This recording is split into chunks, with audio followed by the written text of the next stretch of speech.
ఢిల్లీలో ఆమ్ ఆద్మీ పార్టీ ఓటమితో బీఆర్ఎస్లో టెన్షన్ మొదలైంది అనే చర్చ జరుగుతోంది. మళ్ళీ కవిత జైలుకు వెళ్లే అవకాశాలు ఉన్నాయంటూ రాజకీయ వర్గాల్లో పెద్ద ఎత్తున చర్చ జరుగుతోంది. ఢిల్లీ లిక్కర్ స్కామ్ కేసులో కవిత జైలుకు వెళ్ళొచ్చారు. ఈడీ కేసులను ఎదుర్కొన్నారు, సిబిఐ కేసులను ఎదుర్కొన్నారు. ఇప్పుడు ఢిల్లీలో ఆమ్ ఆద్మీ పార్టీ అధికారాన్ని కోల్పోయింది. ఢిల్లీ లిక్కర్ కేసులోనే ఆమ్ ఆద్మీ పార్టీ నేతలు ముఖ్యమంత్రి, ఉప ముఖ్యమంత్రితో సహా ఢిల్లీలో జైలుకు వెళ్ళొచ్చారు. ఇక్కడ బీఆర్ఎస్ నేత, బీఆర్ఎస్ ఎమ్మెల్సీ కవిత కూడా జైలుకి వెళ్ళొచ్చారు. ఇప్పుడు ఢిల్లీలో అధికార మార్పిడి జరగడంతో ఢిల్లీ లిక్కర్ స్కామ్ కేసు మళ్ళీ వెలుగులోకి వచ్చే అవకాశం ఉంటుంది అనే చర్చ జరుగుతుంది. తెలంగాణ రాజకీయాల్లో ఈ విషయంపై జోరుగా చర్చ జరుగుతుంది. కేజ్రీవాల్ ఓటమితో పోలీసులకు ఢిల్లీ ఎల్జీ ఆదేశాలు జారీ చేశారు. జీఏడీ నుంచి ఒక లెటర్ను కూడా రిలీజ్ చేశారు. ఢిల్లీ సచివాలయం నుంచి ఒక్క ఫైల్ కూడా బయటకు వెళ్ళొద్దు అని ఆదేశాలు జారీ చేశారు. అంతేకాదు మంత్రుల అధికారిక నివాసాల దగ్గర నుంచి కూడా ఒక ఫైల్ కానీ, ఒక పేపర్ కానీ, ఒక ఎలక్ట్రానిక్ హార్డ్ డిస్క్ కానీ ఏది బయటకు వెళ్ళటానికి వీల్లేదు. మొత్తం అన్నిటినీ కూడా సంబంధిత అధికారులు తమ ఆధీనంలో ఉంచుకోవాలి అంటే ఆదేశాలు జారీ చేశారు.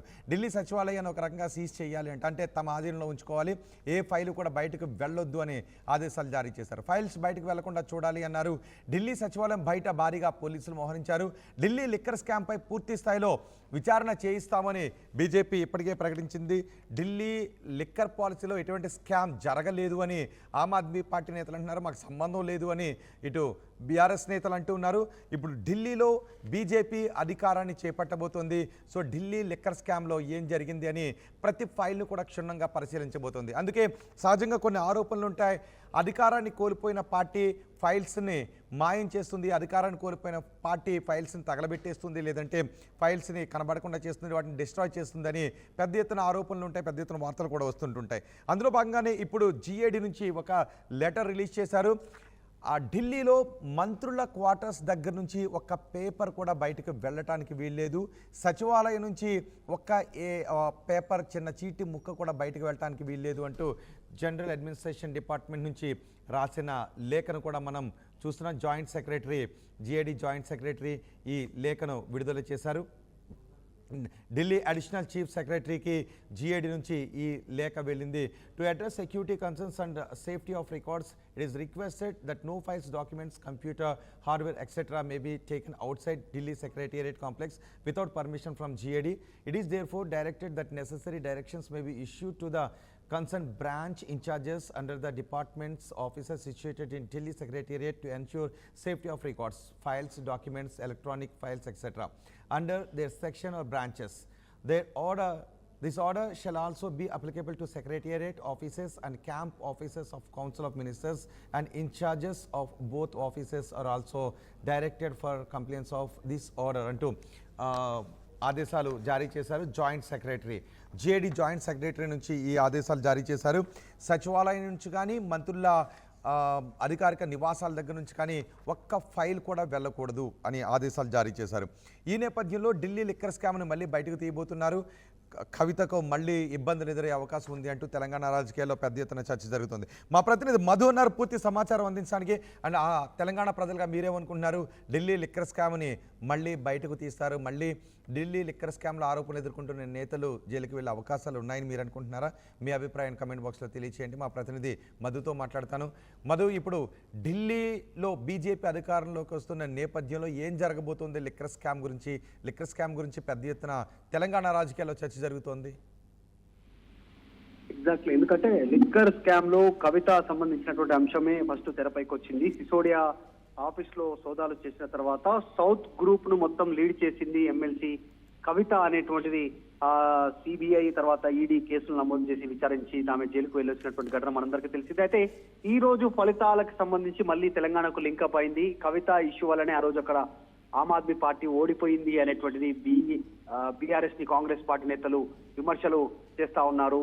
ఎందుకంటే కేటీఆర్ ట్వీట్ కి కాస్త వైరల్ గా వారు దీనికి కౌంటర్ ఇచ్చే ప్రయత్నం చేస్తారు. ఇవన్నీ పక్కన పెడితే ఇప్పుడు గతంలో బీజేపీ ఇచ్చినటువంటి హామీ, మేము అధికారంలోకి వస్తే జరిగినటువంటి అవినీతి అక్రమాల పైన మొత్తం పూర్తి విచారణ చేస్తామనేటువంటిది, ఆమ్ ఆద్మీ పార్టీలో పరిపాలనలో మొత్తం 10 సంవత్సరాల కాలంలో జరిగినటువంటి అన్ని అవినీతి అక్రమాల పైన ఎంక్వైరీ వేస్తామని చెప్పారు.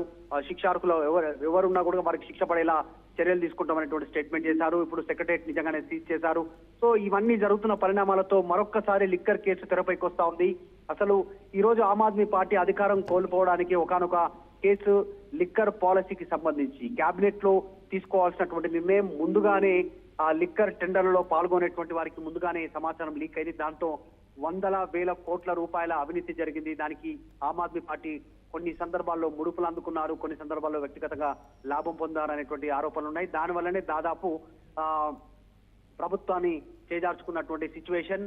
అయితే సిసోడియా జైలుకి వెళ్ళొచ్చారు ఆమ్ ఆద్మీ పార్టీ చీఫ్, మాజీ ముఖ్యమంత్రి అరవింద్ కేజ్రీవాల్ కూడా జైలుకు వచ్చారు. ఇదే ఘటనలో కూడా కవిత కూడా జైలుకు వెళ్లేసి వచ్చింది సిచ్యువేషన్. సో మళ్ళీ బీజేపీ దీనిపైన ఎంక్వైరీ చేస్తే మళ్ళీ కేసు మొదటికి వస్తుంది, వీళ్ళంతా మళ్ళీ జైలుకు వెళ్లాల్సినటువంటి అవసరం ఉందనేటువంటి చర్చ ప్రారంభమవుతా ఉంది. అయితే ఎన్నికల సమయంలో కేజ్రీవాల్ మొన్నటి వరకు కూడా ప్రచారంలో ఒక మాట ఎక్కువగా ప్రచారం చేశారు. నన్ను జైలుకు పంపాలనుకుంటే బీజేపీకి ఓటు వేయండి, లేదు మీకు నేనే ముఖ్యమంత్రి కావాలనుకుంటే నాకు ఓటు వేయండి అనేటువంటి ప్రచారాన్ని ఆమ్ ఆద్మీ పార్టీ చీఫ్ మాజీ ముఖ్యమంత్రి అరవింద్ కేజ్రీవాల్ అక్కడ పెద్ద ఎత్తున ప్రచారం చేశారు. కానీ ఆయన అనూహ్యంగా ఆయన ప్రచారానికి ప్రజలు వ్యతిరేకంగానే ఓటేశారు, బీజేపీకి ఓటేశారు. అంటే ఆయన జైలుకు వెళ్లేటువంటి సిచ్యువేషన్ కి ప్రజలు యాక్సెప్ట్ చేశారు అనేటువంటి ట్రెండ్ ప్రస్తుతం సోషల్ మీడియాలో నడుస్తా ఉంది. సో ఒకవేళ ఆయన జైలుకు వెళ్తే ఈ కేసుతో లింకప్ ఉన్నటువంటి వారందరూ మళ్ళీ జైలుకు వెళ్లే పరిస్థితులు ఉన్నాయి. తెలంగాణ రాజకీయాల్లో కూడా దీనిపైన జోరుగా చర్చ కొనసాగుతోంది. కవిత తెలంగాణ రాజకీయాల్లో ఈ చర్చ జరుగుతోంది, ముఖ్యంగా బీజేపీ వర్గాల్లో ఈ చర్చ జరుగుతోంది. బీఆర్ఎస్ నుంచి ఏమైనా రియాక్షన్స్ వస్తున్నాయా? అక్కడ బీజేపీ గెలవడంతో మళ్ళీ ఇక్కడ బీఆర్ఎస్కు ఇబ్బందులు మొదలయ్యే అవకాశం ఉందనే చర్చతో. అంటే ఆల్రెడీ కేటీఆర్ ఒక ట్వీట్ చేశారు చాలా వ్యంగ్యంగా, రాహుల్ గాంధీకి శుభాకాంక్షలు, బీజేపీని గెలిపించినందుకు అనేటువంటి స్టేట్మెంట్ చేశారు. దీనిపైన కాంగ్రెస్ కాస్త ఆగ్రహంగా ఉంది. ఎందుకంటే కాంగ్రెస్ ఒక్క సీటు కూడా సాధించలేనటువంటి సిచ్యువేషన్, అక్కడ మళ్ళీ ఓటమి చవి చూసింది. అక్కడ బీజేపీ కాంగ్రెస్ కు బద్ధ వ్యతిరేకి రాజకీయ పరంగా ఉన్నటువంటి పార్టీ బీజేపీ మరొకసారి అధికారంలోకి రావడంతో బీజేపీని గెలిపించినందుకు శుభాకాంక్షలు చెప్పడంతో అసలు అక్కడ బీజేపీ రావడానికి ఆమ్ ఆద్మీ పార్టీ ఓడిపోవడానికే బీఆర్ఎస్ కారణం అంటూ పెద్ద ఎత్తున ట్వీట్లు వీరికి విమర్శలు చేస్తా ఉన్నారు, కౌంటర్ చేస్తా ఉన్నటువంటి పరిస్థితి కాంగ్రెస్ తరఫు నుంచి. సో ఇటు ఆల్రెడీగా బీజేపీ నుంచి మాత్రం వాళ్ళు ఒక స్టేట్మెంట్ చేశారు. బీజేపీ నుంచి ఢిల్లీలో బీజేపీ వచ్చింది, నెక్స్ట్ తెలంగాణలో కూడా బీజేపీ అధికారంలోకి రానుందనేటువంటి ట్వీట్ ని బండి సంజయ్ చేశారు. దీని ఉద్దేశమే ఈ లిక్కర్ స్కామ్ కి సంబంధించినటువంటి లింకప్ అంశం. ఎందుకంటే ఢిల్లీలో లిక్కర్ స్కామ్ ఉన్నటువంటి పార్టీ అధికారం కోల్పోయింది. సో ఇక్కడ ఆల్రెడీ మొన్న ఓడిపోయారు, నెక్స్ట్ ఇక్కడ అదే లింకప్ తో ఉన్నటువంటి పార్టీలను నేతలను జైలుకు పంపి వీళ్ళు అధికారంలోకి వస్తారనేటువంటి చర్చ సోషల్ మీడియాలో జరుగుతా ఉంది. ఇప్పటివరకు అయితే ఇంకా బీఆర్ఎస్ నుంచి పూర్తి స్థాయిలో దీనిపైన రెస్పాన్స్ కాలేదు, కానీ కేవలం ట్వీట్ చేశారు కేటీఆర్. కాంగ్రెస్ నేతలు మాత్రం కవితను విమర్శిస్తా ఉన్నారు, కవిత వల్ల ఆమ్ ఆద్మీ పార్టీ ఓడిపోయిందని. బీజేపీ మాత్రం రెండు అవినీతి పార్టీలే, నెక్స్ట్ మేము ఇక్కడికి వచ్చాం, రాష్ట్ర నెక్స్ట్ తెలంగాణలో కూడా ఫ్యూచర్ లో అధికారం చేపడతామనేటువంటి స్టేట్మెంట్ చేస్తున్నారు. రైట్ మధు, ఢిల్లీలో ఆమ్ ఆద్మీ పార్టీ ఓటమితో బీఆర్ఎస్లో టెన్షన్ మొదలైంది అనే చర్చ జరుగుతోంది. కవిత మళ్ళీ జైలుకి వెళ్లే అవకాశం ఉంటుంది అంటూ రాజకీయ వర్గాల్లో చర్చ జరుగుతోంది. కేజ్రీవాల్ ఓటమితో పోలీసులకు జీఏడీ నుంచి ఆదేశాలు జారీ చేశారు. ఢిల్లీ సచివాలయాన్ని తమ ఆధీనంలో ఉంచుకోవాలి, బయటకు ఒక పేపర్ కూడా వెళ్ళొద్దు, ఫైల్స్ బయటకు వెళ్లకుండా చూడాలి అంటూ. అంతేకాదు మంత్రుల అధికారిక నివాసాల నుంచి కూడా ఒక్క పేపర్ కూడా బయటకు వెళ్ళడానికి వీల్లేదు, వెళ్లకుండా చూడాలి అంటూ ఆదేశాలు జారీ చేశారు. ఈ నేపథ్యంలో ఢిల్లీ లిక్కర్ స్కామ్పై పూర్తి స్థాయిలో బీజేపీ కూడా విచారణ చేపడతాం, తాము అధికారంలోకి వస్తే ఢిల్లీ లిక్కర్ స్కామ్లో ఏం జరిగిందో మేము మొత్తం బయటకు తీస్తాము అంటూ బీజేపీ నేతలు కూడా చెప్తున్నారు. సో ఇప్పుడు ఆమ్ ఆద్మీ పార్టీ అధికారాన్ని కోల్పోవడంతో అక్కడ ఫైల్స్ను మాయం చేసే అవకాశం ఉందేమోనని బీజేపీ అనుమానాలను వ్యక్తం చేస్తోంది. జేడీ అదే అనుమానాలతో లెటర్ కూడా రాశారు. కన్సర్న్ డిపార్ట్మెంట్ ఇన్ఛార్జెస్ ఎవరైతే ఉంటారో వాళ్ళు తగిన జాగ్రత్తలు తీసుకోవాలి, మంత్రులు ఎవరు కూడా ఎటువంటి ఆధారాలను బయటకు తీసుకువెళ్లకుండా చూడాలి అని. సో ఇటువంటి ఆదేశాలు జారీ చేయడంతోనే త్వరలో అక్కడ ఢిల్లీలో ప్రభుత్వం ఏర్పడిన తర్వాత లిక్కర్ స్కామ్ని ఇప్పుడు బయటకు తీయబోతున్నారు. లిక్కర్ స్కామ్లో ఉన్న వాస్తవాలు ఏంటో బీజేపీ బయటకు చెప్పబోతుంది. దాంతో మళ్ళీ ఆమ్ ఆద్మీ పార్టీ నేతలు, సంబంధం ఉన్న అందరు నేతలు జైలుకు వెళ్ళే అవకాశం ఉంటుంది.